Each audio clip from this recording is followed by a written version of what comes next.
Ladies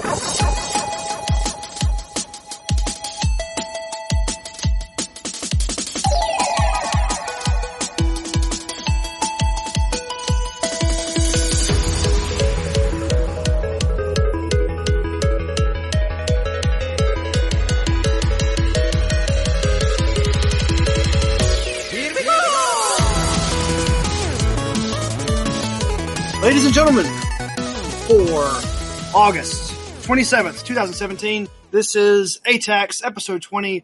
We're adults. We're here to talk about cool stuff, and that means that we're probably going to talk about video games and maybe anime. So joining us today is Mr. Will from Greenville, North Carolina. Hello, Will. How are you doing? Pretty good. Pretty good. So as a big anime fan, what's the best anime? Well, Princess Mononoke. Is that an anime? That is an anime. That is a really good anime. And that's a good one. So, nailed it. I've never it. seen that, but I've heard good things. Well, you did an excellent job. Also joining us is Mr. Flex from Raleigh, North Carolina. Hello, Mr. Flex. Hello, Mr. Paul. So I know that you're not, as big up on the anime, but, not everyone's perfect. Yeah, well, I do what I can. Yeah. I was told that 24 is not an anime, so 24 is not an anime. In fact, you could probably make a solid argument that 24 is the anti-anime. Anyway. Ant-anime? Ant-anime. And I am your host, Paul from Atlanta. I do all sorts of things of watching of the animes because Crunchyroll is free, and I am cheap. And last but not least is Mr. Ryan from New York, New York. Hello, Ryan. How are you? Voltron. Voltron that's a word. That's yes. That's a new series on Netflix, right? Have you watched it? It is great. Awesome. One of my favorites. Well, I think that we're going to talk about some video games. Mr. Will, you said you had a couple of video games that you've been playing, you've been itching to bring out and have everyone give you their opinions on. So what you been rocking, dude? Well, I just, it's my favorite thing is to get people's opinions. And so, yeah, I've got some things to talk about. So, first of all, I'm going to hit you guys with another mad old school card game. Uh-oh. Solitaire. That is mad old school. You're right. But this one, it's called Spectromancer. And I mentioned it a while ago sometime. Yeah. I mentioned that I was going to get into it, I think, at the tail end of one of our podcasts. All right. So, came out in 2008, but it looks like it could have come out in like 1997. And partly designed by Richard Garfield of MTG fame. All right. Okay. And I've spoken to some of you guys individually about it, but I've been kind of plugging my way through it, and it's got sort of an interesting take on the card game genre, I guess. So the first thing I guess I'll mention is it's not a deck building game. So right. I thought it might have been, I think, when I first got into it, and then realized that is not the case. So basically what happens is whereas in Magic you've got different colors of mana, in this game you've got 4 different categories of resources and then a 5th unique category. All right. So your categories are air, fire, earth, and water. And then, depending on which class you pick, that's what determines your 5th category. So it could be holy if you're a cleric. It could be demons if you're a demonologist. Wow, I didn't know that demons was a resource. That's pretty awesome. Yeah. That's the only resource I ever use. Yeah, there you go. It's got like domination, I think is a resource, or illusion. There are a bunch of different ones. But basically, every turn, you gain one of these resources. That's like your base. You'll gain one of these resources. And so turn 1, you'll have 1 of each one. Turn 2, you'll have 2. Now, there are cards you can play that will help you increase them faster. And you can play 1 card a turn. All right. So basically what it ends up looking like is you're kind of bouncing around from category to category, because let's say you're at 3 in every category and you play a card that costs 2 air, then you'll be you'll be at 1 air and then 3 of all your other ones, and then the next turn you'll be at 2 air and 4 of all your other ones. Does that make sense? Yeah. And so you're kind of bouncing around. The other thing that kind of makes it weird is that you've got 4 cards of each category available every game. So that's a total of 20 cards that you have that you can cast during the game. And there's no limit to how many times you can cast them. So let's say you have like 6 or 7 of the air resource. You could cast the same card that costs 3 air one turn and then again the next turn. Gotcha. So there's no real, and they're always all available as long as you have the resource. And so they're kind of selected randomly. I think the game has something like 10 maybe different air cards, and whenever you load into a match, it randomly picks 4 of those air cards to give you access to.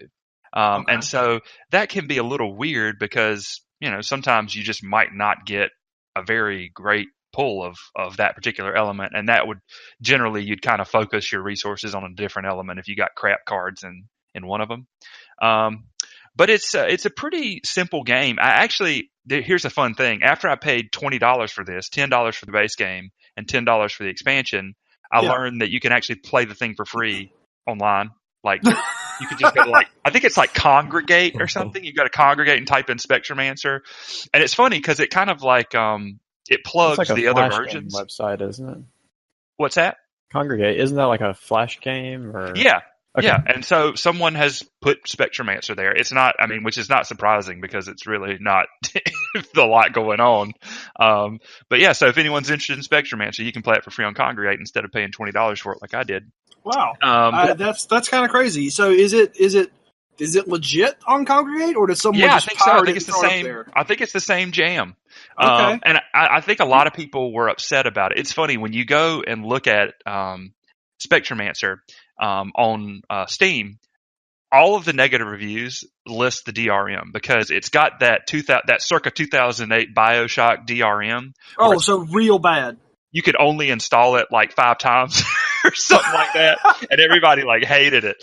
But anyway, I think the people who are talking about the gameplay kind of dug it. So it was a fun game. One playthrough, I played through with a Dominator class, which kind of had some cards that were sort of control-y in that Dominator category. Imagine that. You went through. I don't appreciate that tone, Paul. Little side note: William played a lot of blue control back in his Magic days. And Paul played a lot of green decks that could never get through the daggum wall of fog, but that's okay. It's foggy dinosaurs, Paul. It's foggy dinosaurs. You're never going to get past it. So just accept it. So you go through kind of fighting these, and there are different kinds of win conditions. Sometimes they'll start with a certain creature on the board and you have to protect it for a certain number of turns. Sometimes the enemies have certain creatures out, like there's a vampire guy you fight later in the campaign. You have to take out his vampires as opposed to actually beating him down. Every once in a while you can come up with a kind of cool combo among the cards that you have there. But a lot of times it seems it's less a game about planning and deck building and more about just sort of paying attention to what sort of things are in that particular duel, like what cards you have access to, if there are any synergies, and then kind of what your opponent's doing. The last thing I guess I'll say about it is that I feel like these card games, like these single-player card games, always have some sort of weird mess that happens at the end, and it always kind of irritates me. I don't know if you guys remember me talking about Ether Lords, but you probably do. But this particular game, there's a dragon that you fight at the end who gets basically, in the standard game, you can only play 1 card per turn, and your opponent plays 1 card per turn. And of course, in the boss fight, he plays 2 cards per turn, and you can only play 1, which is a pretty big advantage. Yeah. I wonder if they do that because AI for those games is just so hard to make anywhere comparable to a human, so they have to find some way to make it more difficult. Yeah, and I ran my head up against him, and I probably beat him after 9 or 10 tries. But he was brutal. But anyway, it was a fun game. Yeah, so you did finish it. So I know one of the things you like about deck building games is the actual deck building part. Right. And like coming up with a way to like, create your own, I don't know what you want to call it, but like, build something up and have this plan that you want to execute and all that stuff. Like, so does not having the deck building part in this game, like, was that a drawback for you, or did you still enjoy it for different reasons? Yeah, I would say I enjoyed it. There are still a couple choices that you can make. So whenever you, some of the battles that you actually win, they'll give you a choice of 2 different cards, and you may be able to upgrade one of those cards. And so in some ways you're able to kind of tailor it to what you like to do, but it's still like, let's say you have an air card and a water card that you can choose one of those 2 to upgrade at the completion of a battle. You could choose the air card to upgrade, and then it's still not guaranteed that you'll get it in your kind of pool of air cards for the next battle. So it's sort of, you're sort of kind of creating a deck in a sense, or at least choosing what to upgrade. I guess maybe it's the same level of upgrading as like StarCraft 2 single player campaign, where you kind of pick one of these 2 things to kind of focus in or something like that. But yeah, it didn't pull me in the way that Etherlords did. And it kind of took me a little bit longer to beat because I would kind of poke around. I might play for like an hour here and there. But it was a pretty good game. And I think if you like card games and maybe the deck building part doesn't really do much for you. It's kind of cool at putting you in the situation where you're kind of just doing the best with what you have. I guess it feels more like the energy that you feel when you play a sealed deck, or the energy that you feel like when you play a draft. Maybe it's a little bit closer to that than like, I'm going to plan from the get-go that this is what I want my deck to do. Well, I noticed that it has Ornithopter, so I'm already a fan. Yeah, and the Ornithopter is wildly different than it is in Magic. But it's like a 2/4 that deals all the creatures 2 damage every turn or something, as opposed to a 0/2 that just sits there and gets cranial plating attached to him. I'm going to stop playing Spectromancer in the other tab. I'll get back to that later. Right. You told me it was a Flash game. I just had to go look at it. Yeah, let's check it out. Yeah. So that was the first of the games. I don't know if anyone has any more questions about that. This old card game from 2008. I know it's just on the edge of your tongue. I hear those are all the rage now. They are for me, apparently. So the other thing that I kind of wanted to chat about is a much more mainstream game that I believe came out this year. It's called Ghost Recon Wildlands. Tom Clancy's Ghost Recon Wildlands. Tom Clancy's. Mr. Clancy came out with a game. He did. Oddly enough. A lot of those. Yeah, he does. He's a busy guy. So especially because he's dead. It's amazing. He's still putting it okay. It's really impressive. Yeah, he's like Tupac or something. Anyway, now that might be a contentious statement, depending on whether or not people think Tupac's actually dead or not. Some people said they saw him in Los Angeles. So I've heard the subtitle for Wildlands is Cocaine Mountain. Is that accurate? Is that check out? I think you're getting the point. Okay. Now, Wildlands is not what you'd call good. All right. But it can be fun. Okay. So you start the game and you got your big Ubisoft map with all these different zones in it. There's no towers you have to climb or anything, but to get stuff revealed, you kind of need to get in those zones, like fly over them with a chopper or drive into them with a car or something.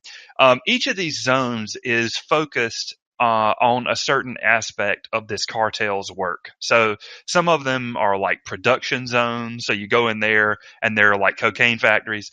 And then the other ones are like, there's one that's like a security zone, which is kind of like where the military leaders of the cartel are getting trained.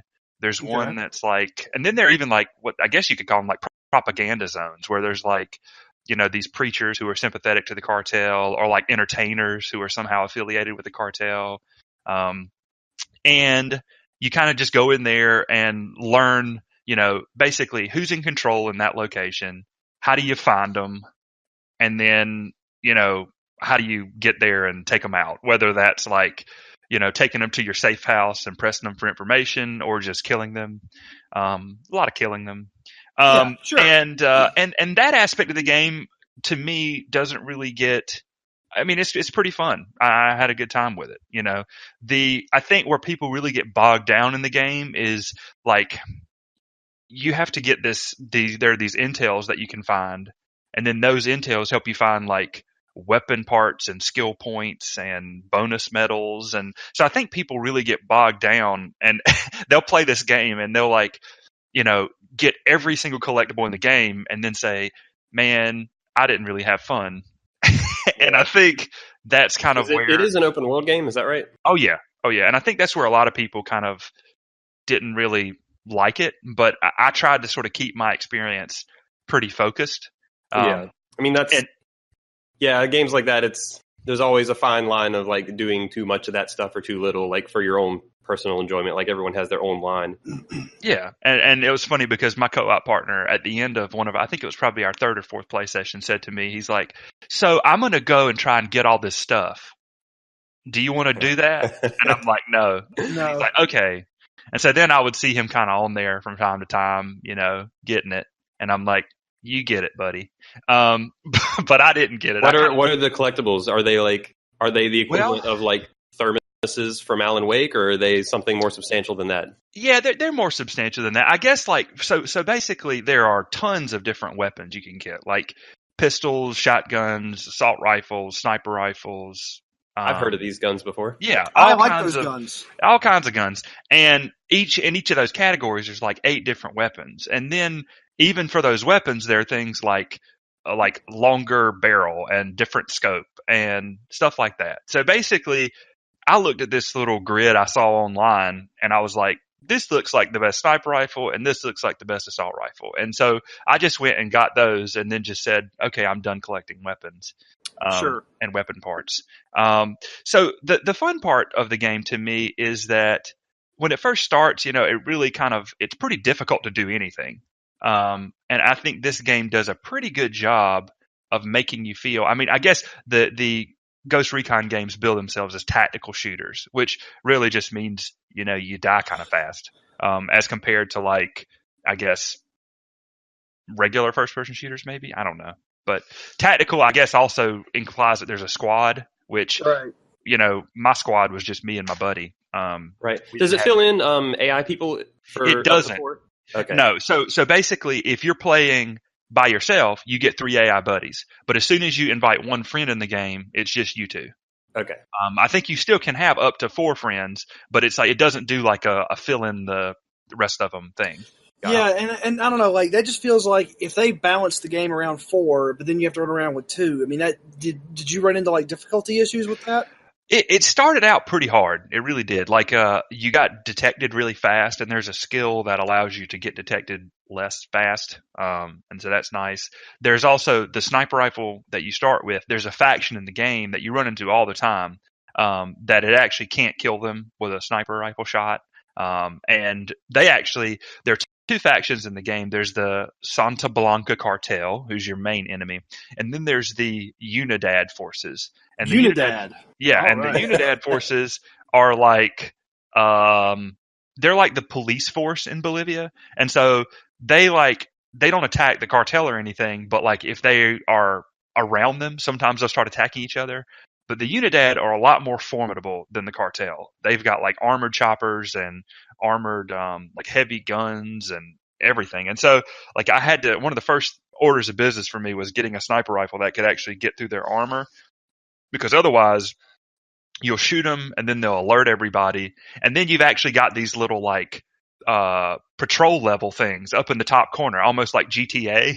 And then if you're up at the top, like if you're getting like 1 or 2, you have like 2 of the arrows or whatever out of 4, they'll start sending choppers and stuff after you. Oh, which is rough in that game because you do go down pretty quick.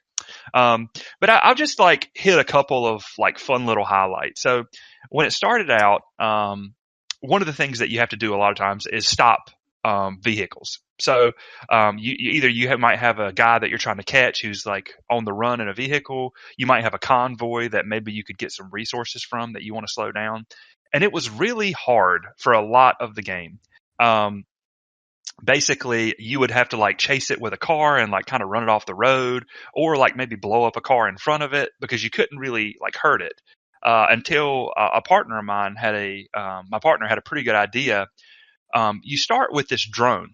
Okay. And, the main use of the drone is sending it up in the air and it tags all the enemies. You fly it around and tag the different enemies in the area. And so that's good. So you're not like running into somewhere blindly, but there are a couple of different like attachments that you can put on it. One of them is actually like an EMP attachment. So you can fly your drone into whatever it is you're trying to kind of disrupt and blast it out, and there's no realism here. So there's just a cooldown until you can do that again. It's not like, Awesome. you like have totally effed your drone forever. But that was the best way to stop these convoys. So they'd come by and you just fly your drone out there, ram it into the windshield and like set off the EMP. And then it would just be stuck there in the middle of the road while their electronics tried to come back online. And so it really changed how easily we were able to kind of slow down these convoys and stop people who were trying to like drive away from us and stuff. There's another type of mission that was pretty challenging. There are these assassination missions where you basically are going after these members of the cartel, and these like high ranking generals and stuff. And a lot of times they're like in these basements of houses behind like lines and lines of enemies. So you have to like fly all the way, you have to get in there and just like shoot through all these different guys until we learned that there's actually an explosive that you can attach to the drone. So there was this one part where there's a cave and there's like mounted guns in there. There's like 2 or 3 stairways down, like 3 different, levels of these guys. And you guys probably know where I'm going with this, but basically I flew the drone in there and I have to kind of keep it from getting seen. So I have to kind of fly it really, really fast, but I'm able to like fly it down like 2 flights of stairs, like turning corners with it. And then I basically just drove it up right beside the cartel guy's ear and blew his head off with my drone.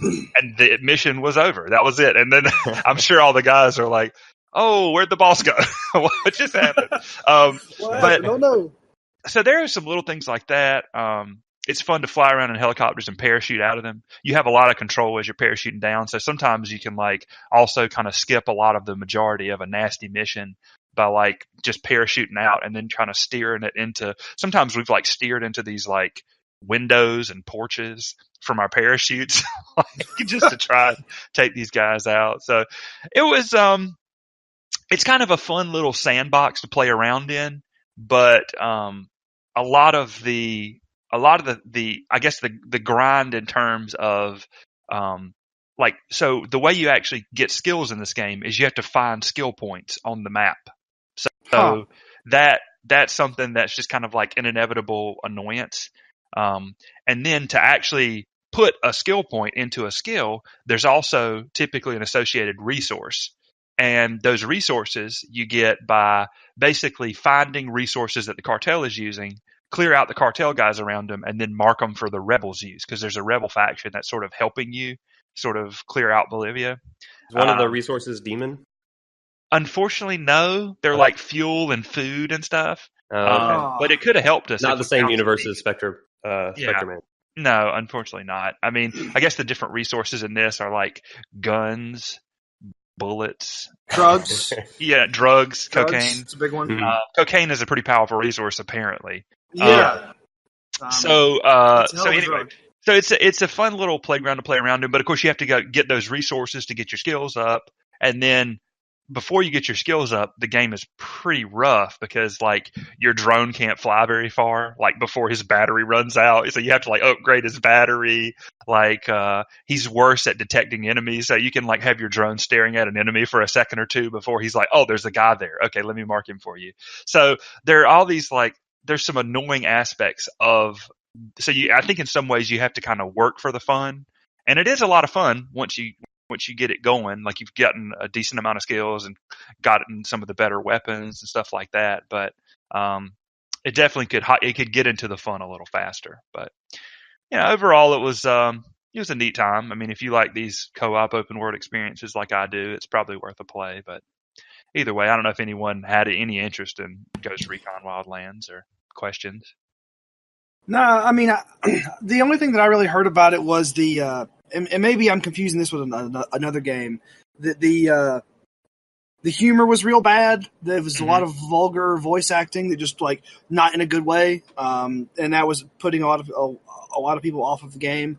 But I guess maybe you didn't run into as much of that because you played with someone the whole time. Yeah, I think there's still some of that. I mean, basically, whenever you take over one of these zones, one of these regions, you find their cartel leader and you take them to your little safe house, and then you have this woman who seems to be kind of a mix.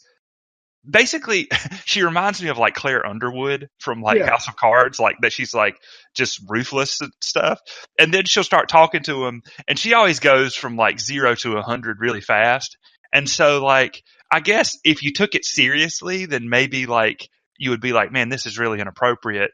But we were always just sort of like, well, I wonder what she's going to say. So someone would walk in and you know, she's like, hey, we know that you're a priest, and we know that you've been influencing Santa Blanca and doing all this bad stuff.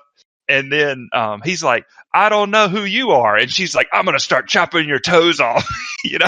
And so we're just kind of like, oh man, she really goes from 0 to 100. So it almost reminds me of like, if you guys ever played, what's that game? LA Noire.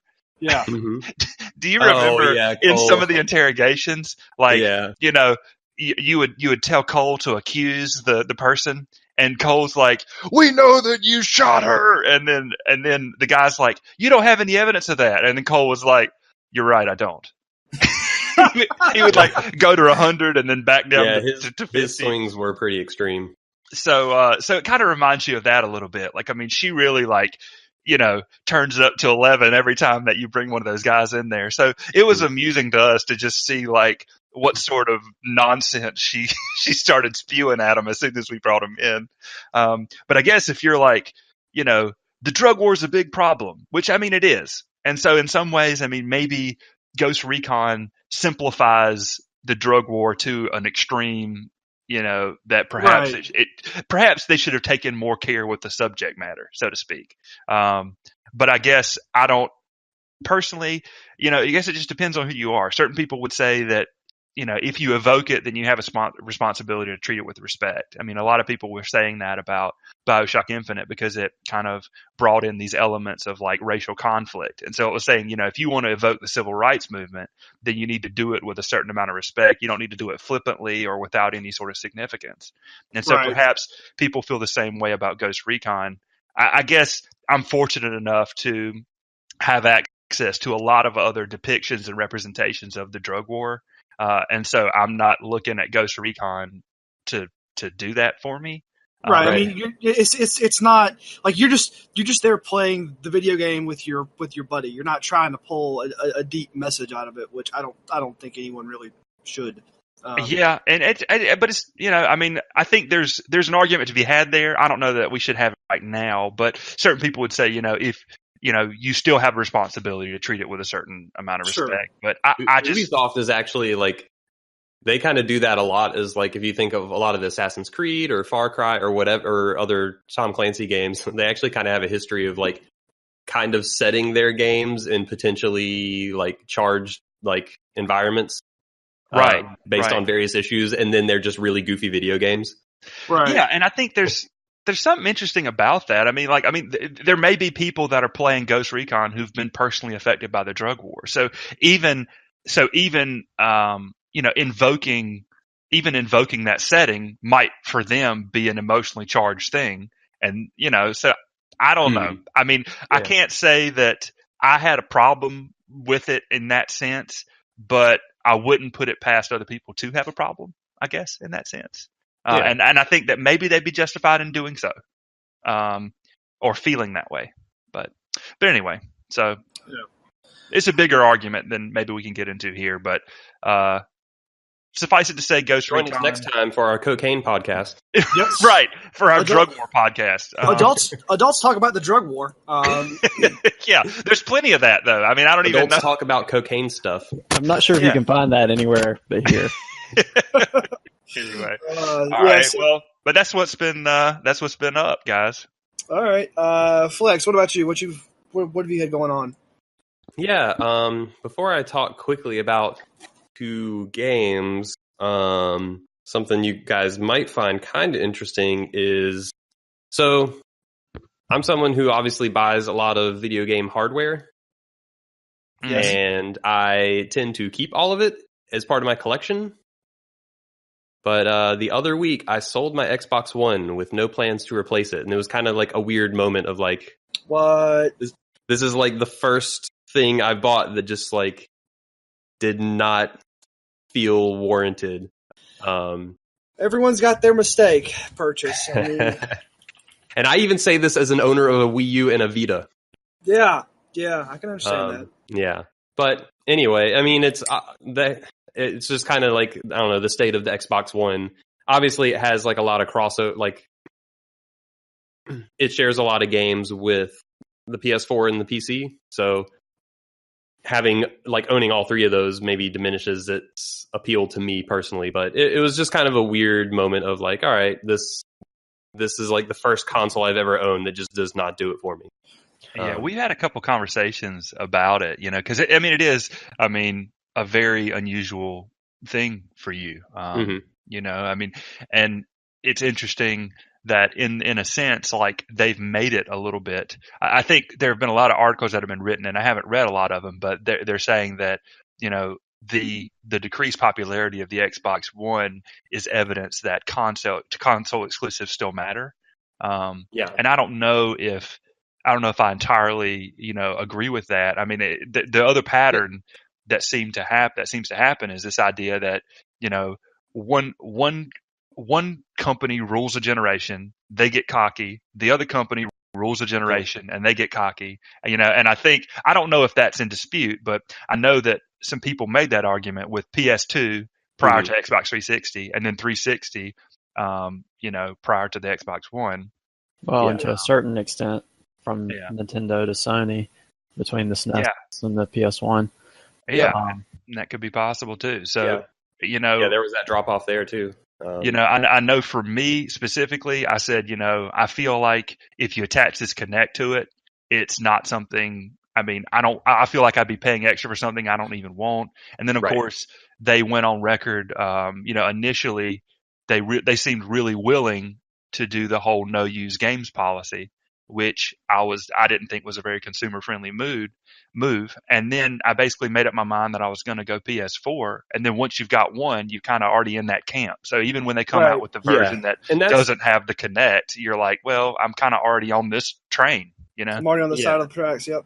And that's to me actually where the big difference is. 'Cause like, in a sense, like between PS3 and Xbox 360, you kind of only needed one. Between PS2 and the original Xbox, you kind of only needed one. It's like, it's kind of been that way for a while, but I still found enough exclusives in those generations I found it worth owning both. But this time around, it really does not feel that way. Like, it's really hard. I mean, it's kind of become moot because I have a good PC and Microsoft's been doing their Play Anywhere thing. But even if they weren't doing that, like, I have a hard time finding Xbox exclusives that I would want to play. Crackdown 3, baby, coming in 2018. Yeah, I played Halo Wars 2 on my PC. I played Gears of War 4 on my PC. Yeah. I could have played Quantum Break on my PC. Well, I did play Quantum Break on my PC. And so to me, it's like those are really, that increased those sales for that game, but it may have decreased in sales for that console. I don't know. And like, you're basically listing off like all of the exclusives, like and I could be willing to miss those. Like, other than those, it's like the Forza games and Halo 5. And this is a criticism that's been aimed at the Xbox, I think, since the original, that it was sort of a PC junior. But I think, as PCs and PC gaming has become more accessible, plus there's not a direct competitor, because even if the original Xbox was a PC junior, the PlayStation wasn't. Whereas now they're very close together, so you can own a console. There's a lot of overlap between even the two consoles. So yeah, it's an interesting. The evolutions of consoles have been interesting. Microsoft is, I think, taking the true PC Junior route, where their console is just powerful hardware that can run common games, but I guess with Play Anywhere and things, they've decided not to compete in the exclusive market. Yeah. Or at least to consider the Windows platform as just their purview. Yeah. Which I like being able to play those games on my PC, but it does make their Xbox One just feel like a smaller, cheaper, less powerful PC. Which I guess there are people out there who would like that, but yeah, but I mean that's also changed quite a bit too. I mean, there was an argument that was to be made, in the last console cycle or maybe the one before that said, I just want to put in my video game into a box and play it, and PCs have unstable software and unstable hardware, and it's hard to. It was hard. Well, PCs have gotten significantly easier over the last 10 years or so, whereas consoles have found ways to get harder over the last cycle or so. So there was a time when there were a lot of people who owned both PCs and consoles that were like, well, I use this for this thing and that for that thing. Well, as time is going on, it's like, I mean, if someone wanted to get into gaming today, like completely fresh, and they didn't have a posse of gamers, like gamer friends that were already sitting on Xbox Live or on PSN, it's hard to make any other recommendation than say, well, just go spend $700 and build a PC, and then just do that forever, because that stuff really has gotten a lot better. But even though it's gotten better, it's not perfect. But then the consoles have gotten worse, so it's almost it's not the same, but it kind of feels that way now. Yeah, their PCs are getting easier and consoles are getting tougher. Like they're going to meet at some middle ground at some point, and they're getting close to it. The other thing is like consoles that I've realized in the past few years is that consoles, like one argument people make is that they're cheaper, but then I started thinking about like, oh wait, like if I bought the digital version of Gears of War 4. If I play it on PC, I can play multiplayer just for free. If I want to play it on my Xbox One, I have to pay for Xbox Live Gold. So if you start thinking about like paying $50-$60 a year for Xbox Live Gold, after enough years, that's going to end up costing as much as a PC would have. Yeah, and I mean, I think whenever you drill down deep into the economics argument, I think at some point it's like, you're talking about such a small amount of money that it almost doesn't. It almost doesn't matter, Like that's true. If you're going to save over, say a console life cycle's 7 or 8 years, it's gotten shorter and longer over time. But if you want to put over like 8 years, the cost of playing video games on a generic console versus the cost of playing video games on a generic computer, sure, the computer is going to be more expensive up front. But how much did you pay for your TV that your console is attached to? Right. And how much are you paying for online services? I mean, if you go through and you do a full business case cost estimate, okay, maybe PC $75 more expensive over the course of 8 years. But right. I mean, when you're talking about a hobby that really is nowhere near as expensive as something like collecting designer shoes or sneakers, or collecting amiibos, like. Does it really matter that much? I don't really think it does. I think the cost of a PC versus the cost of a console, when you expand it out over a console cycle of 7 to 8 years, I think you find those numbers are closer than what a lot of people think that they are. They probably are, yeah. But yeah, it's an interesting, like, it got me thinking about, a lot of the state of consoles and a lot of stuff we've been talking about. So it is kind of an interesting moment. Who knows what's coming? I mean, obviously they have Scorpio coming out, but the Xbox One X, sir? The Xbox One X, yeah, and which they have a Scorpio edition for. But yeah, I'll be curious to see what that is going forward. The moment I decided I booted up my Xbox One, and I hadn't turned it on since sometime last year.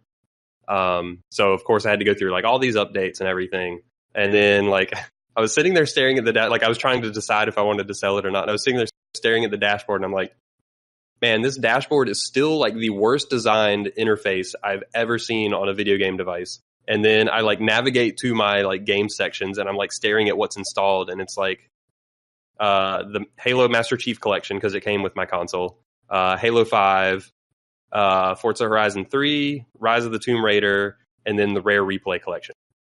And I'm like, well, I can play Forza on PC. Right. I don't give a shit about Halo. Rise of Tomb Raider is on everything. And then I'm just sitting there staring, and I'm like, if I keep this console, it's kind of just for like this weird mishmash of old Rare games. Which are probably also somewhere on Congregate. Probably at this point. Who knows? Where can I play Jet Force Gemini? That's really what it came down to. So yeah, I sold it. Yeah. Good. But anyway, good choice. Good choice. Yep. So that's that. As for games, sorry. Oh, I was just going to ask. I mean, so you know, I'm going to guess the games that you've been playing have not been on Xbox. No, they have not. Yeah, so I've predominantly been playing Persona 5. I'll share that with Paul in a minute. But 2 days ago, Nate, who's not here, normally a podcast member, we played some Nidhogg 2, which is, I guess, a bigger, better Nidhogg in a way. It's the same basic game, but they have added a lot more to it. And it turns out Nidhogg's still pretty fun. And they also have online in this one, which I don't feel like they had online in the first game, or if they did, it didn't work that well. I don't think they did. Yeah, I don't think they did either. So that's nice to have online capabilities here. It seemed like there might have been a little lag when Nate and I were trying it, but it seemed manageable. I wouldn't want to like have an official tournament or whatever, but sure. Just for goofing around, it was fine. And that game's still fun to goof around with. Like, it's the same basic game. They added new weapons. So like the original game just had the rapier. Now there is also a broadsword, a dagger, and a bow. And all of those weapons behave very differently. So real-time correction, just because I was curious. There is matchmaking and net play and multiplayer support for Nidhogg 1. Maybe they add that sometime after release. Maybe, yeah. But I went back and looked, and yeah, that does have multiplayer, but I don't remember it having it, so I don't know. Yeah. Anyway. Yeah, I admittedly did not try. It's like that hard to find it, but yeah. Anyway, yeah, I mean, Nidhogg 2, like, they overhauled the look of that game, which looked really, really weird when they first showed it off, but it kind of grew on me, like, the more I saw it, and now that I've played it, I think it totally works. Parts of it look really gnarly. It's hilarious. And then they added a bunch more levels and a lot of options that you can kind of do customizable settings and stuff. So you can toggle different weapons on and off. Like, you could make it Nidhogg 1 if you wanted to. What are they? Nidhogg 1 are also in there. What are they retailing the new one for? 15, I think. Yeah, I think it's 15. Okay. And I got it the week it came out, so there was like a 10 or 20% discount. Yeah, Nidhogg 2 is $14.99, or you can buy it with the soundtrack for $20. That soundtrack's not bad either. Yep. But yeah, it's more Nidhogg. It's fun. That's really all I had to say about that. All right, cool. Yeah, I mean, Nidhogg 2, is it? Do you know if people who played Nidhogg 1 generally like Nidhogg 2, or I mean, from what I've seen, yes. Okay. Like to me, it's just more like. It's just more Nidhogg 1. Yeah, it's just strictly more Nidhogg. Like, it has, like, you could play it, like, you could play Nidhogg 1 in Nidhogg 2. Like, it is that game plus more. Okay, so it's not like they went and they made a sequel that deviates from the first one and people hate it. Like, people, this is kind of more the same, and if you like the first one, you're going to like the second. Yeah. Okay. Yeah. Like, I could see people not liking, like, the new weapons and stuff, but you could turn those off if you wanted. Sure. So... but yeah, Nidhogg 2 is fun. The vast majority of my gaming time the past 2 weeks, though, has been Persona 5, which I believe Paul has also been playing. So we can tackle that one together. Yeah, let's go ahead and get our Persona 5 block over. Yeah, this is the bi-weekly Persona 5. Yes, the bi-weekly Persona 5 for the update. Indefinite future. Yeah. So I guess we'll start. Flex, where are you at hour count wise now? Just over 50 hours. I think I'm like 52 or something. All right, I'm just north of. I think I'm at like 30. So you're still a little bit ahead of me. Yeah, I just finished the 4th palace. Okay, I'm about a little more than halfway through the 3rd palace. Okay, so that sounds about right. Yeah, and I'm in that palace right now, so I'm hoping to be able to get to the end of that in the current day in game. So yeah, I'm moving through that one pretty well, actually. Yeah, I've gotten some decent, like, since I finished Hollow Knight, I've gotten some decent Persona time in. So some days I don't play it at all, but some days, like yesterday, I played it quite a bit. I've had some good sessions of getting through. The game continues to be really fun. Yeah, I'm really still enjoying what I'm playing. I feel like that between the second and third palace there was a difficulty jump, and part of that had to do with the enemy shadows that I was fighting in the third palace. I did not have any personas that hit a lot of their weaknesses for whatever reason. Yeah, I think they started bringing in like a lot of the, what is it, like psionic and nuclear. Yeah, and like the nuclear's fine because they, you get a party member they give you who has Makoto. that. But yeah, and I was just missing the other stuff, so I ended up having to go and I spent some time in Mementos and I leveled up there, and then I spent more time in the Velvet Room listening to Igor than I ever have in any of the Persona games. Yeah. And I like that they finally gave you a social link with Igor.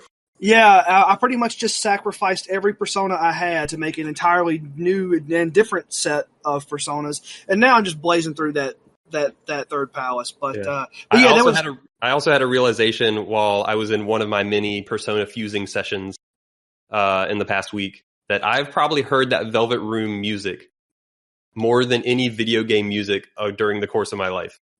It's a lot of Velvet Room music. Yeah, because between Personas 3, 4, and 5, all of which are long games, and every time you go in that Velvet Room, it's that same music. Yep. You get a lot of it. Yep.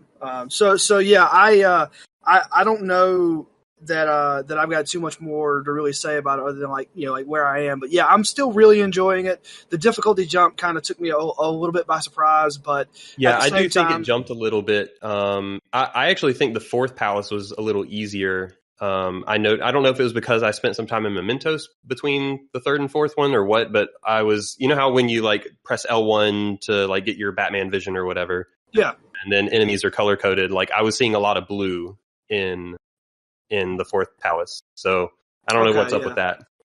Everything that I've been seeing in the third palace has been solid yellow. So it's been, and again, like that doesn't mean that I'm going to die at any battle. It just means in a game that is made of resource management for when you're in these dungeons, I'm just having to burn through a whole lot of mana and a whole lot of potions just to kind of get through it. And oh man, I bought an accessory that refills SP at a pretty good rate and put it on my main protagonist, and now I feel like I can just go forever. It refills 7 SP a turn. Where did you find that? I need that. The punk doctor clinic lady sells it. I think you have to get her social link up high enough. Okay, well, I mean, she's pretty cool, so I'll go hang out with her for a bit. That accessory has 3 levels, and like I forget what it's called, but it's like whatever 1, 2, and 3, and they're more powerful the higher you go. You really want the third one. Okay, I'll definitely look into that. Yeah. Speaking of that, it's one of the things I've noticed about this game, playing it more, that I think it does better than the previous Persona games, is all of your social links like have very useful and desirable benefits past, because like all the social links are tied to an arcana, and increasing, like leveling up the social link will strengthen your personas tied to that arcana. So like all of them have kind of that base level effect, but in Persona 5 they've really done a good job at having like secondary effects for leveling up all of the social links. So for that clinic doctor, you get access to more stuff that she'll sell. Right. And like there are good benefits for pretty much all of the social links that I think is really key, because like I found myself wanting to level up social links just for those secondary benefits. Yeah, and that's kind of what I've been doing whenever I'm in a dungeon, is I just open up the map and I'm like, all right, gonna go pick a social link, and I'm just gonna go sit on that social link until that person loves me. Yep. And if I hit a wall with like needing more in a certain stat, then I'm not going to go and grind the stat. I'll just go to the next social link and just sort of rotate around that way. That's what I had been doing. But actually yesterday I got to a point where I was at a wall for all of the social links I could do during the day. I had I've maxed out Ryuji and An, And every other social link that's available during the day, I've hit a stat wall. Okay. So now during the day, I am just grinding out stats because there's not really much else I can do. Right. And then during the night, I have like 6 social links I want to do. Nice.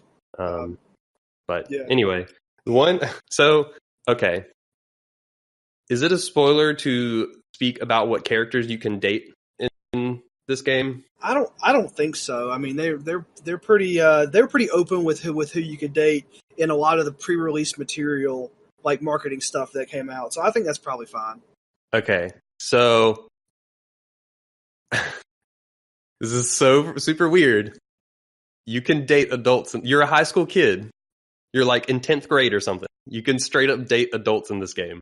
Oh yeah, you can freaking date your teacher. You can date your teacher. I mean, you can date the goth doctor who's like 30. I mean, it doesn't matter. You do whatever you want. You're just it's okay. Yeah, it's listen. When your guts are dauntless, you can ask out anyone. Okay, so it's just the way that works. Yeah. Yeah, it's this like a second I had that realization is like, all right, I can just date my teacher. Sure, why not? Who is also a maid and who can come by and call you master because Japan. There are a lot of things from that game which translate very well to Western audiences, but that is not one of them. Like, that may be perfectly normal in Japan, but here in America, don't call us master. Yeah, it's a whole thing. They go there, and they don't really acknowledge it either. It's just like, yeah, you're dating, sure. Yeah, and that's it. I mean, it's no big deal. Yeah, that's it. But yeah, anyway, that stood out. But yeah, that's the Persona, your bi-weekly Persona update. I'm sure everyone enjoys that. Yeah. Well, before I get into the bi-weekly No Man's Sky update, did you have any other games that you want to talk about, Flex, or was that the last bit? So No Man's Sky, real quick. I bought it. I immediately regretted my purchase. I deleted the game, and I went, well, that's my bad purchase for the year. Well, they came out with a new patch, and I talked about it a little bit last ATACS, and they added a bunch of stuff. And I went and read through the patch notes, and I didn't understand a lot of it because I hadn't really get far enough into the game to know what a lot of the stuff meant. But general reaction on the internet was positive, which is interesting because the internet has hated No Man's Sky. And like, all right, so I'm going to give this another shot. So I reinstalled the game, and I just started over. I mean, I didn't try to play from my old save. I started a new one. And I found a couple of things that were different almost immediately that were actually really good. One of them is they made the element that you need to launch your ship off of a planet a lot more common. It's plutonium. And one of the things that was really limiting in the game was just moving your ship around took a lot of what was a relatively rare resource. So the idea was you'd land your ship on one spot on an entire planet, and then you just run around the planet and explore, and eventually you would get back to your ship, but you might run for 30 minutes in one direction. And I hated that because I was like, well, I don't have as much inventory. I'm too far away from my ship. If I die, there's no way I'm going to be able to corpse run. And even if I did want to get in my ship and fly over here, I don't have the plutonium to do that. So it's like someone heard specifically my complaints, and now every time I land on a planet, it's just plutonium as far as the eye can see. I don't know how the whole thing's not radioactive. But that's really good because it allows your ship to be a lot more mobile. And they added another feature which is really cool, which is you can summon your ship to you no matter where you are. It just picks up, flies over to where you are, and it lands. So you never feel like you're too far away from civilization at any given time. Because that was the big problems that I was having with the game was whenever you're running around on these planets, you've got your life support systems, which is a bar that goes down. You've got your whatever protection that you need for that planet. Like maybe it's too cold, so you have thermal protection. That's another bar that goes down. And then you're running around looking for some resource to craft something, but you have to keep your eye out for this other resource to refill this bar, and this other resource to refill this bar, and then you also need to get some plutonium so your ship can take off. And it was just stressful because there was too many things to manage. and it's not nearly as stressful anymore. So I feel like I can just sort of get out and run around, and it's all fine. But the other big change that they made was they added 30 hours of single player story content. And what they've done is whenever you played the game, they basically gave you, like your ultimate goal is to get to the center of the galaxy. But they also had this lore around this thing called the Atlas Path, which you were supposed to follow, and then it would, teach you about this like ancient alien civilization. Well, they've completely retooled that, and they've made it to where they give you a marker that you can always follow. And it gives you a sense of purpose that will guide you through the game and let you learn about the different planets, the various upgrades. You get to meet a lot of the races. It's like a tutorial almost, but it's 30 hours long. So, because there is a lot of Final Fantasy 13. Well, yes. And there's no reason that you have to go down the path, but they just made it a lot easier. And there's just something about, like, they're like, go to this system. And I'm like, what happened before is they told me to go to this system, but I didn't have any, like, hyperdrive fuel. And I had no idea where to get that and no idea what to do, so I just deleted the game. Now they've added this thing to where it's like, oh, you need to go to this system. Well, you need hyperdrive fuel. Here's where you can go to get that. And then, so you don't get stuck. And right. that's really nice, because I thought the game didn't do enough hand-holding before, because it was just like, here's all the systems, have fun. Yeah. No, I don't, this is too much. It's kind of crazy to me too, like that. I mean, a year out from releasing their game, I don't know, did they release like incremental improvements, or is this? It feels like they there just had been some small patches along the way, but nothing substantial. No, there's been a couple of big ones. Oh, okay. Yeah, so this is their third substantial patch that they've done since the game came out. I think it's the third one. They added base building, and then on one of them, and then they also added land vehicles that you can build on another one. And at this point now, you can go and you can buy these big freighters for even more inventory space. And I mean, they've added a ton, but the dark truth about video games in 2017 is they're never done when they're released. Well, yeah, and I would say the thing that they've probably done now is they've been adding this content over time. Well, now they've added a set of guideposts that actually can guide you through the content and guide you to the content. Because before, I was reading on the internet like, you need to buy a freighter as soon as possible, and I'm like, I'm in a ship that's on a barren planet. Where do I find a freighter? It's like, I don't understand any of this. But now it's like, I'm just flying around to the very first space station, and then out of nowhere, this big fleet comes out of hyperspace, and I get a hailing frequency, which never happened before. And they're like, hey, we're selling freighters. You want to buy one? It's only $85 million. And I'm like, dude, I got 64 cents, but now I know where to go to find this. So, and that was pretty cool. Yeah, I guess that... It's so I haven't been following the No Man's Sky. I know it got a lot of like kind of bad negative hype or negative post-release reviews, and it sounds like it was probably deserved because it was overhyped, and then they delivered kind of a stale or not very interesting experience. But it is kind of interesting that they've released a year out. They've released some kind of fixes to the basic gameplay.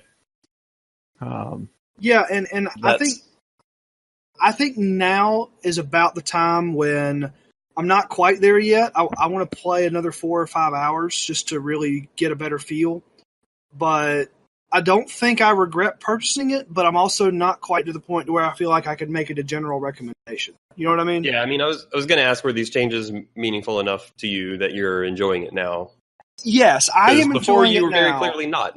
Yes, so yes, I am enjoying it now, but I haven't played it enough to be able to recommend it just in general yet. The other thing I was wondering is, like, I have not played No Man's Sky. The impression I got is that, like, a lot of what that game was about was scouring planets for resources. And if they're making that, it sounds like the main thing is they're making that act like way less tedious. So like, in a way, are they kind of circumventing the core the game was built on to begin with? And I guess, does that make it feel at all like maybe the core concept was just too thin or not interesting enough on its own? I don't know. It's a weird. Oh, so I would say that at its very basic thing, the core gameplay loop of No Man's Sky is take a laser, shoot at something, that something blows up and goes in your inventory, and then you go to the next thing. So that is the actual gameplay. Now, they have made it a little better. But not necessarily by shortening the loop, but more like you don't feel like what you're doing is worthless. Like before, I would go and I would mine all of this one element, and I didn't even know why I was mining it. Now I know how much each element sells for, so I'd be like, oh, hey, that thing over there sells for a whole lot on the Galactic Exchange, so I'm going to go run and mine all of that because I'm on my way to go do this thing or that thing. So, yeah, the core gameplay hasn't really changed, but it's made a little bit more meaningful just by presenting more information to the player. Okay. But, again, give me a few more hours to see what else the game has to offer, because I've done some of the ship-to-ship combat. It feels real slow and real janky, but that might be because my ship is slow and janky. I don't know yet. And yeah, but that's kind of the core is still just, I got a mining laser. I'm going to go clear out this whole mine because I need 1 million iron. So yeah. Yeah, that's the No Man's Sky update. So I think I'm pretty much still going to put a few more hours into that. I'll report back in a couple of weeks. But Mr. Ryan, you've been over there being a little bit quiet, but it's now your turn. What you been rocking? I think Ryan really wants to hear more about Persona. Yeah, I was going to say, I think that Persona block, it about knocked me out. And here I am looking at this. That was a pretty short Persona block. I'm looking at this picture of this maid, which is kind of creeping me out. Excuse me, that is your homeroom teacher. She's here to do your laundry. Or make coffee for you. Mm-hmm. Okay. Yeah. So, games. Yeah, I've been playing them. Lots of them. I guess the two games I wanted to talk about today are actually both 2017 games, so relevant, interesting, I hope. You've been playing Persona, right? Oh, no. No, thank you. But, so I picked up a couple games. One, the first is a game called Cryptark, which I picked up during the last summer sale. I kind of went looking around for recommendations just to see if there was anything that I should put on my radar. And I can't remember, it was maybe Waypoint or Kotaku kind of mentioned that this game was interesting. So I checked it out and decided to grab it. And the TLDR is that it is a game I did not enjoy. It's one of the few games that I picked up and put down within 2 or 3 hours, even though there's a lot of content, or not a lot of content per se, but it is sort of roguish and it's challenging enough that I imagine you could probably spend a good 10 hours on it. So Cryptark, what it is basically it's a 2D, it's like a 2D shooter, I guess. So like 2D, like side-scrolling shooter, like Gradius or something like that? It's not like, the screen's not pushing you along. You're actually stopping and exploring these areas. Okay. I'm not sure exactly how to describe that. It's like 2D action shooter, I guess. But it's not like a side-scroller or an auto-scroller. But basically the premise is that you're working for this like salvage, this group of, or this salvage team basically, and you're going to these ruins or these spaceship ruins, and you need to disable the core of these spaceships because they still have their defenses active. So at the beginning of each mission, you can kind of choose a loadout, and you basically kind of fly into this space station, and then you turn into this mech-like thing, and you can shoot, you can use shields, and, enemies kind of come at you and bounce around. And you fight your way through, you disable systems, like these spaceships might have systems that do things like control door locks, spawn enemies, like, add armor to enemies, like move things around, like, so they have these different, or, put a shield on other systems. So you kind of have to navigate your way through these spaceships, fighting your way through enemies, and disabling these systems, which are sort of like mini boss fights. You fly up to a system and maybe it's got some cannons or some enemy spawns that defend it. So they turn into these little mini boss fights, and you have a different arsenal of weapons. Like you might have a shield equipped, and then you might have like a short range laser, a Gatling gun, and some grenades or missiles. And parts of those are interchangeable. Like you get different items, you get different weapons. So, what I'm describing sounds like a really interesting game. Like they have, customizable weaponry, you have 2D action gameplay, like you have this almost strategic system of you kind of going into these ships and having to navigate. And it's thematically a game that I would like, and I like challenging games. I like 2D games. But the issue is with Cryptark,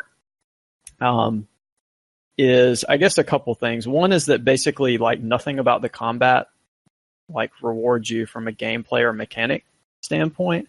So like fighting enemies in and of itself is fun, but the enemies in a lot of cases are infinitely spawning.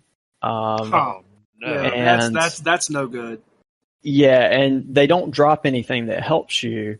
So, unless you're just handling every encounter perfectly, you're probably, you're using up your ammo, which you have finite amounts of.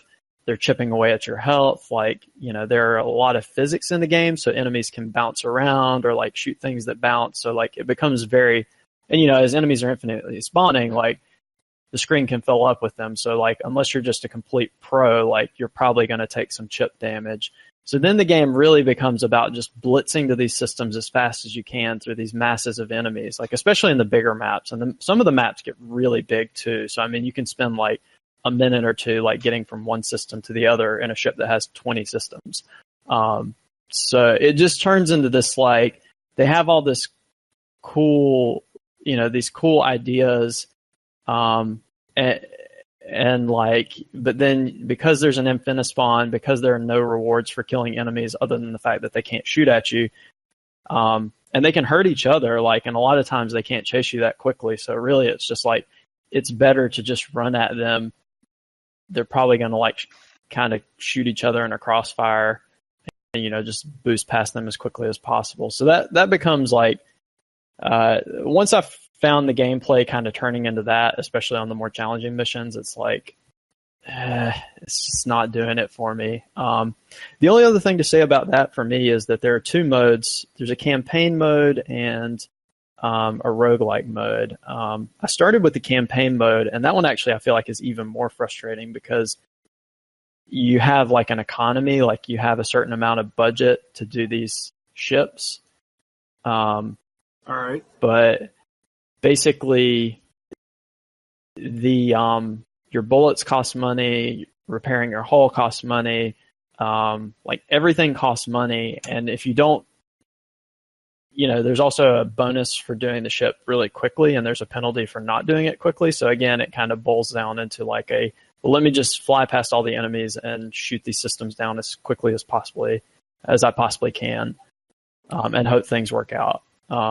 So basically, I mean, I'm just trying to get a feel. Would you say that your big problem with the game is like you're resource limited, but you're not resource rewarded for doing well? Like even if you're playing almost perfectly, you're still losing, the resources that you need to complete the mission. Therefore, your best bet is just to ignore everything and just run to the right as quickly as you can. Is that kind of where your frustration comes from?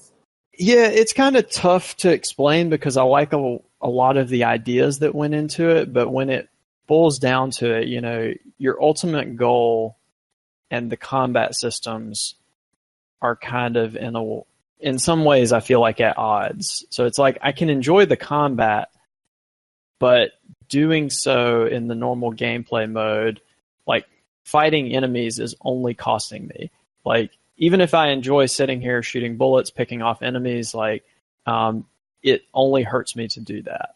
And even more so in the Infinispawn situation, because if you go into a ship that has, let's say, 3 or 4 drone spawners, and I'm spending time like clearing out a room, well, chances are that, as many enemies or more enemies are spawning during that time period. So really, like, in a lot of ways, even though the combat itself is not like the controls and mechanically, it's fun. Like, it's fun, but like the game kind of punishes you for doing it.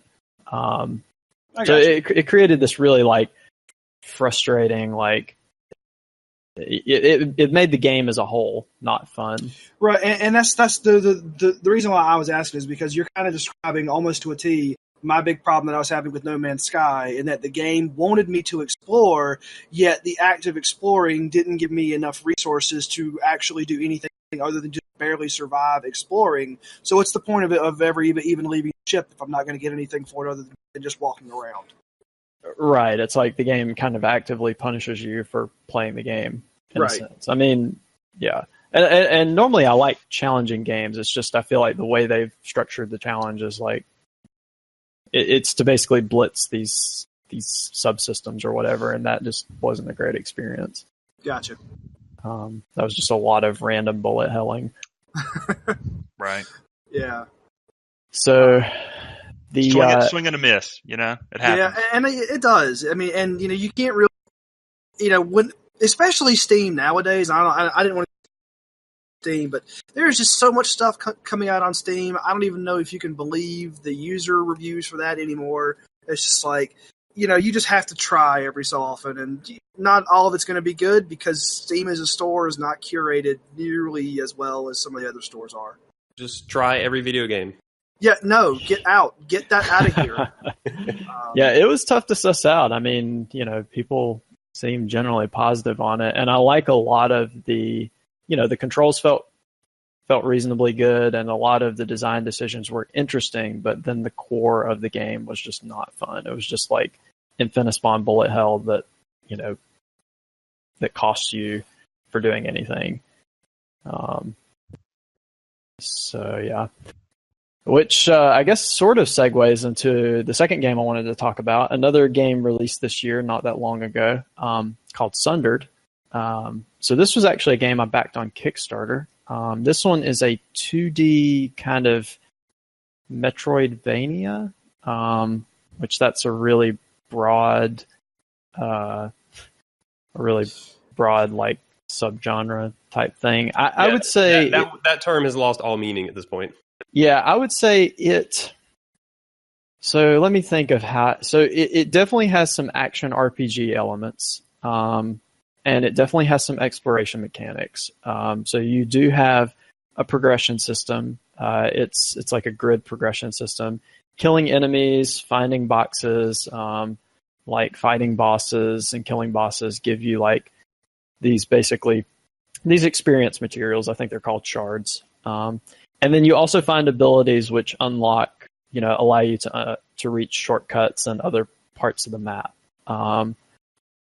And this one's actually, so Sundered, to me, for this one, I did have some frustrations with it. So let me just put that out front. And I do feel like they kind of hold it back from being a great game. But as opposed to Cryptark, with Sundered, I kind of landed on the side of it was a game worth playing, and I did enjoy it. So I guess the things it does well. So it has this basically. It's developed by Thunder Lotus. I think they're their last game is called Jotun. They did Jotun. I don't know how to pronounce Jotun or Jotun. Yeah. And like Jotun, I guess Sundered has like a pretty cool art style. It's, I think, different than Jotun's, but it's like they've got a very nice 2D art style. They took a lot of Lovecraftian inspiration. That's for, cool. Enemies and the environment, which I think it looks great. And they kind of have it's a pretty light lore, but I think it it makes it interesting. It makes it feel a little different for this kind of 2D game. It's I think the combat generally felt good. It's not super complex. Like, you know, I would enjoy a game like Baldur's Story more for combat, but that game was more focused on combat. This is actually my main question with Sundered, is because I was really interested in Sundered before it came out, and then when it did come out, I watched some videos and stuff, and the combat, I mean, it's hard to know without actually playing it, but the combat did not look very satisfying from watching it. Yeah, so I mean, I guess like the thing is that especially as you unlock abilities, like I found that it's not super amazing. Like a lot of it is just slash, but yeah, I guess that's what it looked like. It looked like just kind of, it looked pretty mashy. Like it didn't look like there was a lot of precision, or I don't know. It didn't look as, I don't know what the right word is for it. I personally enjoyed it. I mean, I didn't have any issues with the actual action or controls of the combat. This is good. Yeah, and the platforming as well, I kind of felt the same way about. But I guess the combat was actually the core issue in sort of a different way. Not in the way that it controls or even that it was too light. I didn't have issues with that. But the issues I had with it were basically the way that the spawns worked. And the game's it looked like stuff can just progression. like spawn anywhere and just like move through walls towards you and stuff. Yeah, so the way they designed this game is they have this kind of map shuffling mechanic. So the larger map structure stays the same, but between like shortcuts and boss rooms and things that are kind of fixed, they can shuffle up kind of the organization. So it's not a bad idea, really, because it means that since this is sort of an action RPG, like, and you're dying and respawning a lot at the beginning, like, it makes that maybe feel a little bit different each time. You're going through the same type of area, but they're mixing things up. But the way I'm sure they had to design their enemies to accommodate that is your enemies have to be really mobile, and some of them can basically just fly through walls and shoot through walls. And even that in and of itself is not terrible, but what they do, so they basically, at times, they do infinispawns, or they do horde spawns, where they just dump a bunch of enemies on the screen and turn the game into a bullet hell. And after playing Cryptark and then playing Sundered, I feel like there needs to be some sort of ice bucket challenge for like any developer who's like, you know what my game needs? My game needs infinitely spawning enemies. Like I feel like Paul and I would agree with you entirely. Yeah, no, I feel like somebody needs to come and just dump a bucket of ice on that developer's head and be like, okay, like what is this really going to do from your game besides turn it into a bullet hell? Because it's going to make me hate it. I mean, like infinite spawn enemies, I swear that is the one thing in game design that just needs to die. Go away. There's no need to have that. It's terrible. Yeah, so with Sundered, the problem is between that mechanic, which in and of itself, I mean, some of the horde spawns were actually kind of an interesting way to add a challenge, but then there are other places where they just turn them into true infinispawns because they want you to basically push through an area, and that delineation was not always clear. Plus, the progression system was pretty fun, but there's a big lull in the mid game, and there are a lot of power spikes. So I found that I enjoyed the game the most at the beginning and the end, because at the beginning, everything is pretty well balanced, and you're not, you're slowly progressing, but you don't need that progression. You don't need that like RPG progression to matter. But then you kind of hit this point where it does start to matter, and the game like doesn't give you enough, I guess, material. Like I guess they haven't really curved that out. And enemies do give you experience, but not a lot. So really, like where you're unlocking your progression is from killing bosses and finding abilities, which those things, it can be hard to reach those things if you don't have enough experience. Like your margin of error can be very low, or you basically will just have to kind of beat your head against the wall, like trying to get there over and over and over. And then, you know, you have these horde spawns coming in, which maybe in and of itself is not bad, but if you're under leveled, then they just become this thing where you kind of hate it. You're like, okay, you know, all right, am I going to try and fight this? Am I going to try and run away? Like, you know, I was exploring, I was platforming, like, but now I've got to stop that and figure out how I'm going to deal with this. And like, you know, because things are randomly shuffled and the areas do have hazards, like they have pits, they have spikes, like they have things that can hurt you. Like if this horde spawn comes in, like when you're in the middle of like jumping over spikes and stuff, you know, you might not have a lot of room to maneuver. So there's just a lot of randomness that goes into it. And if you're under leveled, which through a lot of the mid game, I felt like the progression just didn't catch up with me. And another thing too is it's not obvious like how you would grind yourself up. Like, so, you know, that can be okay if you hit a wall in an action RPG, but there's like some obvious grinding avenue where it's like, okay, well, I'll spend 20 minutes killing enemies here, and like then my margin of error will be much higher. Like the enemies themselves don't reward you a ton of the material, so then in the mid game especially, you don't have any way of like telling what to do other than to just keep trying to beat your head against finding the next ability or whatever. So it was a game I enjoyed overall, but especially in the mid game, like, and I remember probably about the 5-hour mark, I just found myself doing certain sections over and over and over, and I was like, do I really want to finish this game?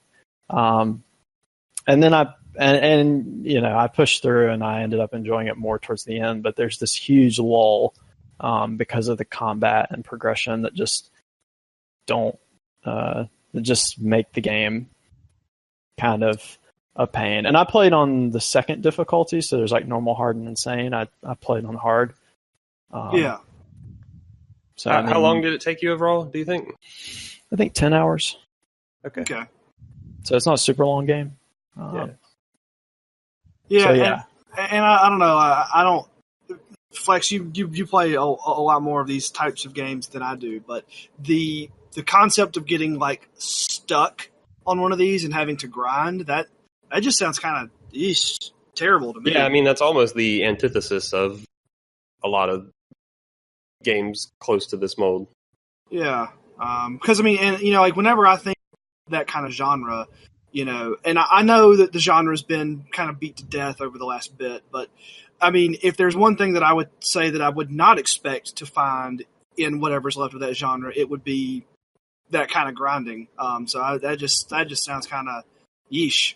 Well, and I mean, I remember like in Castlevania Symphony of the Night, like there was experience, and I remember, you know, spending some time like farming certain items because I thought it was interesting and it made your character more powerful. You know, in an action RPG game, I don't think that the idea of progression in and of itself is bad. It's just that this game hinges on it, and it's not a smooth system. Like they really didn't iron it out so that you're progressing. And if they had made a way like for you to go out and kill some enemies and enjoy the combat and, you know, get some more materials, because the grid system itself is interesting enough. Like I enjoyed putting points into it, even though it kind of it slows down a lot, and it has these big power spikes. Like there are these major nodes which make a huge difference, so that it just doesn't feel smooth. So I'm not inherently opposed to progression systems in action RPG games. It's just the game kind of hinges off of it, but then it doesn't make it smooth. So that basically means that you find yourself like exploring these areas that are too, you know, that your character is just not really leveled up for, basically.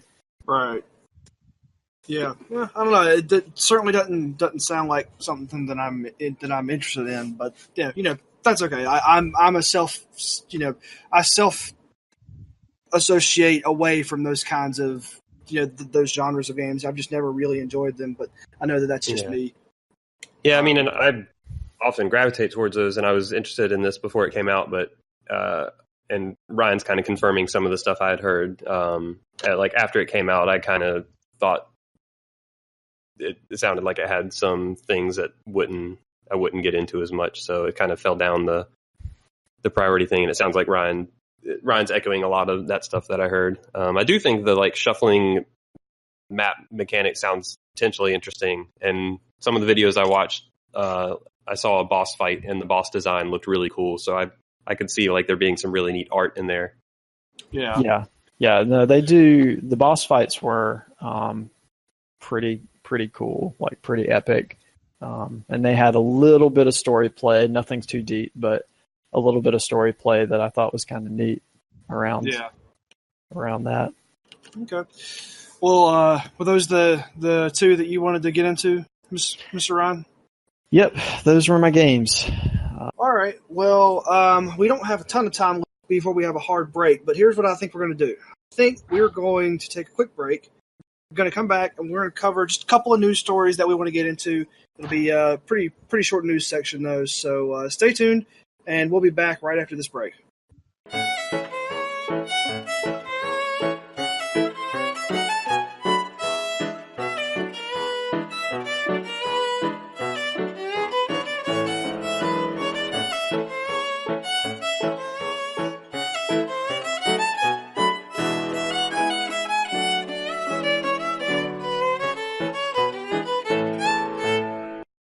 Ladies and gentlemen, members of our international audience, we are back. This is ATACS, episode 20, and we're going to talk about a couple of news stories. First thing that, it's been a lot of news, and it was really hard for us to boil down just having a couple of news stories, but, Mr. Will made a very passionate case about this one regarding Mordor Shadow of War and exclusive content. Did you know that if you go and purchase a 90-count Tino's Pizza Rolls, you can have exclusive content in Shadow of War? Will, you were the one that found this story. I just have to say that I am flabbergasted to know that for the low price of $90, I too can have exclusive content. Yeah, I think it's pretty exciting. I think one of the things, when the Hobbits said, we haven't had second breakfast, they were referring to pizza rolls. And so I think that's I think it speaks for itself. I'm excited about Shadow of War. I'm excited about Shadow of War. I had a fun time with the first of these open world Lord of the Rings titles. And I can't wait to eat a couple pizza rolls and maybe get an extra orc general in a loot box that I can then sick on some other guy. Is it loot boxes? Absolutely. Oh, there are loot boxes in Shadow of War now. Yeah, this is 2017, Ryan. So they took a game that was actually really, really good and then put all the things that you don't want to see. Is it a free to play game? No. But Ryan, listen.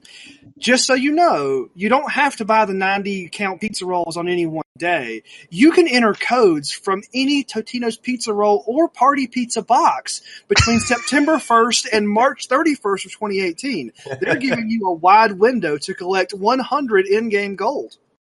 Yeah. Just saying. Exciting.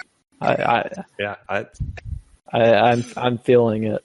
I wasn't sure if I was going to play Shadow of War this year, and now I still am not sure. Yeah, I think Doritos and Mountain Dew, I think Call of Duty has cornered the market on those two products. So Shadow of War is really trying to reach out there and see what kind of food product that it can supply itself in. And I mean, it was in the land of Mordor where the shadows lie. Listen, I don't care what anyone says, but I think having Shadow of War team up with Totino's, a really underdeveloped property, is a power move that's really going to corner the market on pizza and points inside of the video games. This is part of a long tradition. Initially started with Cool Spot, the 7-Up Super Nintendo game. Man, I can't hold this together anymore. Jesus Christ! I mean, It really hit a new height in the 360 area with games like Doritos Crash Course and Burger King Sneak King. Sneak King Right. was a great game. All right, Crash Course is actually pretty good too. I mean, for being free. Maybe you're selling me on this Warner concept Brothers even is more. just trying to get a piece of that pie. You know? Or What a delicious pie it is. Oh man! So one ring to rule them all. yeah, One roll to roll. one roll. So obviously, we just think that this is hilarious. But yes, there is exclusive content. No, we don't know what it is yet. And it's just hilarious to see Totino's and Tolkien's Middle Earth. Those are two things. When I think of one, I think. Mm-hmm. So Well, now you will. welcome to 2017.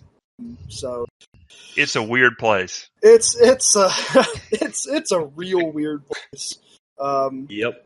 So the other news story that we wanted to talk about in a little bit more serious light was the SNES Classic pre-orders went up and then they went down. They were up. They were up on a couple of spots. I think Best Buy and Amazon.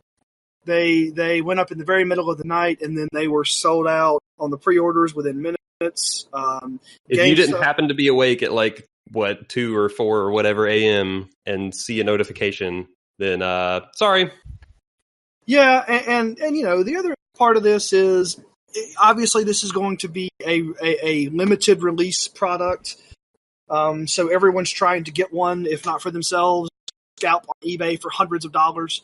But it's just kind of funny to me that this thing came up in just the exact middle of the night and then immediately just went straight back down again. So there's obviously some strong demand for a product that's not going to have a lot of supply. Yeah, this could not be any more of a shit show. But it could. If we're being frank here, it's just ridiculous. Imagine you're a person who would like to purchase a Super Nintendo Classic and then think about the process you have to go through to get that. It's absurd. You have to set all these notifications, make sure your phone's ready to just punch you in the face whenever those notifications trigger, and then you have to assault the internet in hopes that you get one, and that may or may not actually work out. It's insane. Or you can walk into a GameStop and they were taking orders only at various GameStops, and that lasted for about 45 seconds after the doors opened. Now you can go to GameStop and they're laughing. So that's nice. Yeah, there will probably be at least one more wave of pre-orders, I'm guessing. Well, Walmart's already gone live, and I don't really know what's left, major retailers wise. Yeah, well, I was just saying there might be a second batch for the same retailers. Oh, okay. This is the kind of thing that, and we talked about this before, that, I don't know, to me, when it comes to things like the Nintendo Switch, the idea of an artificial, supply shortage just doesn't make sense to me. But when it comes to things like this system, or, maybe to a lesser extent, some of the more interesting amiibos, I know that they, I just don't get why they wouldn't want to sell more copies of some of these things. Up to a point. I mean, you don't want to saturate or overflood the market, but when you see people just buying out stuff the instant it hits the ground, that's just kind of crazy. Yeah, once you see the leaving money on the table. Yeah, once you see the behavior is inspiring people to engage in, it's this is just insane. They are they've said they're artificially limiting the supply of this. They said it's a limited run.